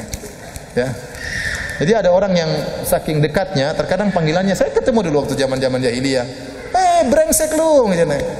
Babi kemana aja? Enggak benar itu. Itu cara yang salah, meskipun itu tanda keakraban di antara mereka. Tapi enggak benar, kita mengukur akhlak dengan dalil. Bukan kita bikin model keakraban sendiri. Ya, dengan menjahili orang itu enggak benar. Kita dilarang untuk menjahili apa? Menjahili orang. Ya. Kita ajak dia akrab dengan ngajak makan, cara yang lain. Dia pasti akrab kalau diajak makan, ya. Diajak makan, ditraktir, dibaiki, diajak pengajian. Insya Allah diberi cara yang lain, jangan dijahili. Ustaz, bagaimana apabila ada seorang telah berbuat dosa besar dengan tetangganya sendiri, kemudian ia bertobat, akhlak yang bagaimana yang harus ia lakukan kepada tetangganya tersebut karena ia sudah malu dan menyesali atas perbuatannya? Kalau keburukannya tersebut telah diketahui oleh tetangganya, maka dia minta maaf.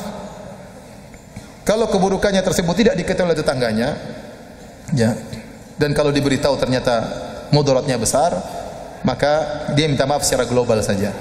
Dan dia berusaha berbuat baik sama tetangga tersebut, ya. Tapi kalau tetangganya sudah tahu kesalahannya tersebut, maka dia minta maaf serius. Dan sering saya sampaikan, ya ikhwan, kalau antum dizalimi antum maafkan. Tapi kalau antum menzalimi, maka minta maaf. Minta maaf.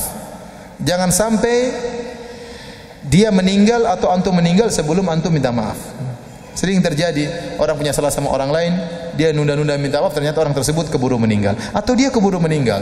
Nanti masalahnya pada hari kiamat kelak akan disidang oleh Allah Subhanahu wa taala. Dan saya ingatkan, kalau Anda punya salah minta maaf serius. Datang serius, kunjungi rumahnya bawa hadiah kayak atau apa kayak, minta maaf, mohon maaf saya merasa menyesal. Kalau bisa menangis di hadapan dia, minta maaf sama dia, itu namanya minta maaf yang benar-benar. Bukan datang lewat hanya SMS, kalau saya punya salah maafin dong ya. Gimana kalau saya punya salah? Jadi minta maaf masih punya keangkuhan. Kalau saya punya salah, padahal sudah jelas dia bersalah ya. Jadi kalau kita punya salah segera minta maaf kepada siapapun, tetangga atau karib kerabat atau yang lainnya, sebelum ajal menjemput kita atau menjemput dia, sehingga hilanglah kesempatan untuk minta maaf. Tapi demikian saja, mohon maaf ya. Antum kan pemaaf kan pada malam hari ini.